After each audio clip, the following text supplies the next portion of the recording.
Welcome to another video with Physics Anchor. This is the continuation of JAMB slash UTME past questions for those students who will be writing a JAMB.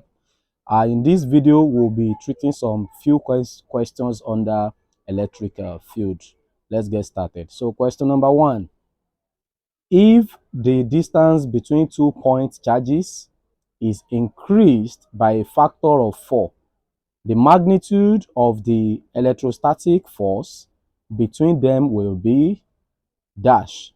So in this question, there are some fundamental knowledge that you are expected to have. We should know that, recall that electric force between 2 point charges is given as K Q1 Q2 over R square. So this is the quantity of the charge, the first point charge, the magnitude of the second point charge. This R is the distance between the 2 point charges, and K is the constant. And here is your electric force. So in this question, they have given us that our if we have the first let's say the first distance between them is r1. Now the r2 is equals to the 4 of r1. Okay, so if you read the question again, if the distance between 2 point charges, okay, is increased by a factor of 4, in other words, the distance between them is increased by a factor of 4. So that's one that was increased. Now let's call it what? The second distance between them, which is what? R2. And this will be 4 times R1, and that will be equals to 4 R1. So basically we have R2 equals to 4 R1 in this case. So we also have the first, okay, electric force between them. Okay, so now they want us to know what factor is this first electric force multiplied. So that means that they're asking us F2 in terms of F1. So going by this formula, we can write that our F1 is equals to KQ1 Q2 over R1 square. Okay, that's how F1 will be. F2 will be KQ1, okay, Q2 over R2 squared. And we can rewrite this as KQ1 Q2 over, since our R2 is 4R1, so that will be 4R1 squared. Okay, and it means that I can write this as KQ1 Q2 over 4 square will give me 16 R1 squared. So in other words, now my F2 is actually equals to KQ1 Q2 over 16 R1 squared. So let me call this my F1. Let me call it equation 1. Let me call this my F2 expression as equation 2. So for us to get F2 in terms of what? F1 now, we can divide equation 2 divided by equation 1. Okay, so this is what I mean. That's equation 2 divided by equation 1. So what is my equation 1? What is my equation 2 rather? This is my equation 2, which will be F2, okay, equals to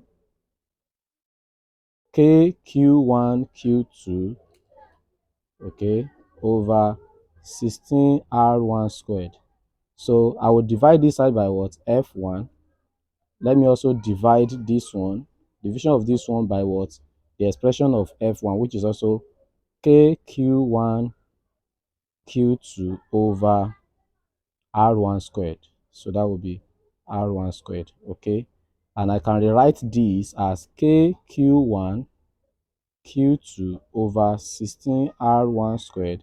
This line that I have here means division, that's divided by KQ1 Q2 over R1 squared, which can become okay, KQ1 Q2 over 16R1 times, I'm changing this division to multiplication now so that I can interchange this fraction here. That will be R1 squared, don't forget it is also squared, over KQ1 Q2. Okay, so now I can cut. So KQ1 Q2 cancel KQ1 Q2, R1 squared cancel what? R1 squared. So what I will have left is F2 over F1 equals, okay, 1 over 16. Okay, by cross multiplication, that will be 16 F2 equals to F1. Okay, that will be F2 equals to F1 over 16, and that will be 1 over 16 F1. So what this simply means is that what, while the distance between the 2 point charges was increased by a factor of 4, the electric force between them has been increased by what? 1 over 16. So the new electric force now is 1 over 16 times the previous, or the initially given, or the former electric force. So let's go and check our options now. In the options, let's see what we have. A, the magnitude of the electrostatic force between them will be 1 over 2 of its former value, no. 1 over 4, no. 1 over 16 of its former value. So the former value is F1, and the new electrostatic force now is 1 over 16 of the former value. So C will be the correct what? Option. So that will be our answer for question number 1. So I hope you understand that, okay, by our analysis. So let's get to question number 2. In question number 2, we have, if two charged plates are maintained at a potential difference of 3 kilovolts, the work done in taking a charge of 600 microcoulomb across the field is dash. Okay, so they want us to get this. So now we can just try to relate with the foundation. And what is the foundation? The foundation here is that they have given us what? They have given us the potential difference, which is V, and that's equals to what? 3 kV. And we know that what the SI unit of potential difference is actually what? Volts. So we can convert this to be 3 times 1000, okay, volts. So that will be 3000 volts. Okay, that's the value we are going to use for our calculation. Okay, they also give us that what? The charge, okay, which is Q, is equals to 600 microcoulomb, and we know that it's coulomb we are going to make use of, so we convert this one also, 600 times 10 raised power minus 6 coulomb. Okay, so they are asking us to uh calculate the work done. Okay, that's what they ask us. The work done in taking a charge of 600 microcoulomb across the field is dash. So they're asking us a work done. We know that our work done is equals to what? QV. Okay, I'm just writing this Q in small letter now. Okay, is equals to QV. Okay, so that's the formula for the work done connecting with the charge and also the potential what? Difference. Okay, so we can now calculate this, that work done equals to, they have given us the charge, which is 600 times 10 raised power minus 6 times the volts here now, which is what? 3000. Okay, so let's first check the options. Okay, the options is okay, they gave us those one in joules, which is the unit for the work done, so we can actually pay attention to what we are doing right now. So I can say 600 times 3000 times 10 raised power minus 6. So this will give me 6 times 3 times 10 raised to power 5 times 10 raised to power minus 6. Okay, so I can say I have 18 times 10 raised to power minus 1 left. Okay, and that will give me something like 18 divided by what? 10. So that will be 1.8 joules. Okay, so let's check the option now. So don't forget, I'm working without calculator. That's why I'm actually breaking it down mathematically like that. So if you have access to your own calculator, you know that you can quickly multiply. Please do. So that's A. Okay, 1.8 joules. That will be the answer for number 2. So let's move to question number 3. Okay, question number 3. A student is at a height 4 meters above the ground during a thunderstorm. Given that the potential difference between the thunder cloud and the ground is 10 raised power 7 volts, the electric field created by the storm is dash. So they're asking us to calculate the electric what? Field. So we have to know the relationship between the electric field, the potential difference. Okay, we need to actually what? Understand that. So in your foundation, okay, electric potential, okay, is actually defined as the work done by the electric field in bringing a unit positive charge from infinity to that point. So in other words, we are saying that electric, okay, potential, which is V, at any point, okay, is the work done by the electric field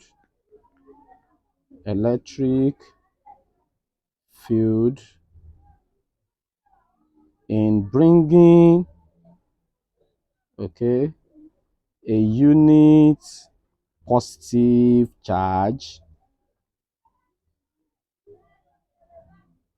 from infinity. Okay, that's the point of reference. We don't know where the charge is being brought from, so we assume that it is being brought from infinity to that point.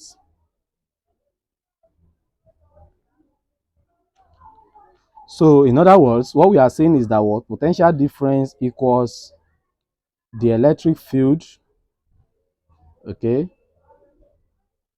times the distance, okay, which in this case is what? R. So we can say our electric field relates with potential difference also as a potential difference over what? The distance. Okay, so that is what we have as the relationship between electric field and our potential, electric potential. So let's go back to the question now. So a student is at a height 4 meters above the ground during a thunderstorm. So in other words, now our R is equals to 4 meters. So we can write out what we have been given now.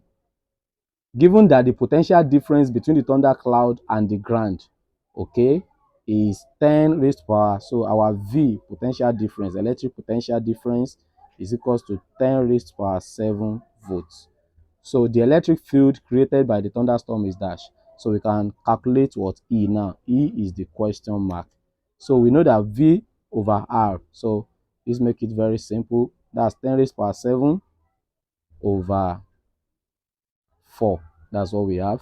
So let's see how we can break this down mathematically. So that can be 1 over 4 times 10 raised to power 7.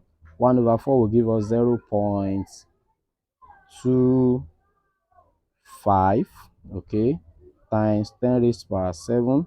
And I can say, if I check my option, I can see that they left it in There's none of it that is 0 point. They left it in standard form, so I can change this to 0.25 times 10 times 10 raised to power 6. Okay, so that will be 2.5 times 10 raised to power 6. Okay, and I'm dealing with what? Volt per meter. Okay, that's force. The electric field, okay, is a force experienced by a unit charge. So in other words, that is a volt per meter. But don't forget that what your electric field intensity is also force per what? Per unit charge. So the unit can also be Newton over Coulomb, which can also be Newton per Coulomb. So you can see the unit to be in volt per meter if you are considering volt over distance. And you can also see the unit being in what? Newton per Coulomb if you are defining it as what? Force over uh, unit charge. In fact, the initial or primary definition of electric field intensity or strength is force experienced by a unit what charge. So don't be confused that in our options they left the unit in Newton per Coulomb. It's just to show you that what is the same thing. So let's look out for our value here. So we have 2.5 times 10 raised to power 6 Newton per Coulomb. That is B. That will be our correct what option. So moving on to question number 4. Question number 4. Two parallel plates at a distance of 8.0 times 10 raised to power minus 3 meter apart are maintained at a potential difference of 600 volts with the negative plate earthed. What is the electric field strength? So let's first list out the parameters given so that we can see clearly the formula that we need. Of course, they want us to find the electric field strength.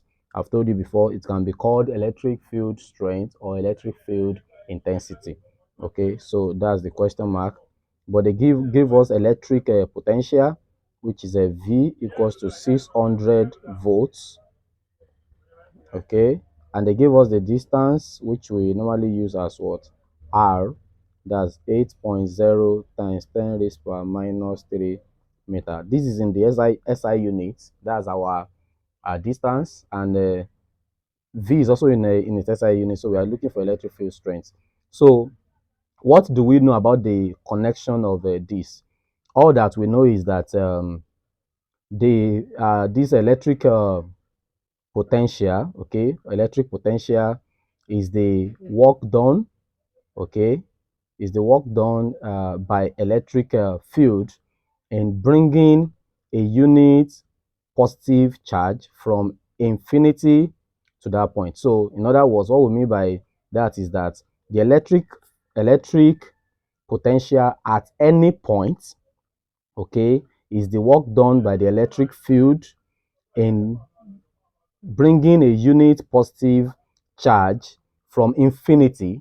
Okay, infinity is the reference point, from infinity to that point. Okay, and we already have what? R as what? That's the distance as this. We have this V. So the formula is actually V equals, okay, E times R. Of course, you know that what V is defined as the what? Work done, electric potential. Just like the same way we normally have a work done as a force times what? Distance. So this is the force experienced by a unit what? Charge. Electric field intensity or strength is the force experienced by a unit what? Charge. Okay, so that is why we are using what? Electric field strength or electric field intensity as the force. Okay, and the R is the what? The distance. So you can compare it to this fundamental formula that we know with what? Work done. Okay, so that you cannot forget. But we want to find E, so let's make E the subject formula. That's V over R. So that's what we are to do. So we have 600 over 8, okay, times 10 raised power minus 3. So that will give us first 600 over 8 times 10 raised power 3. I'm working without calculator. If you have calculator at your own disposal, so you can use it. Okay, so I can say that this will give me 6 over 8 times 10 raised power 5. Okay, 10 raised power 5. So let's divide this. That will be 2 here 3, 2 here 4. 3 over 4 will give me 0.75 times 10 raised power 5. Looking at my options, you can see that what they do not leave the options in the standard form. So, and I'm already seeing 75. So let me convert these. That will be 75 times 10 raised power 3, and that will be 75,000. Okay, this is a volts. I told you before that the unit can be what? Volt per meter. You can see that they express this one as volt per meter. That's volts per meter. So that's 75,000 volts per meter. Okay, so D is the correct option. That's 70.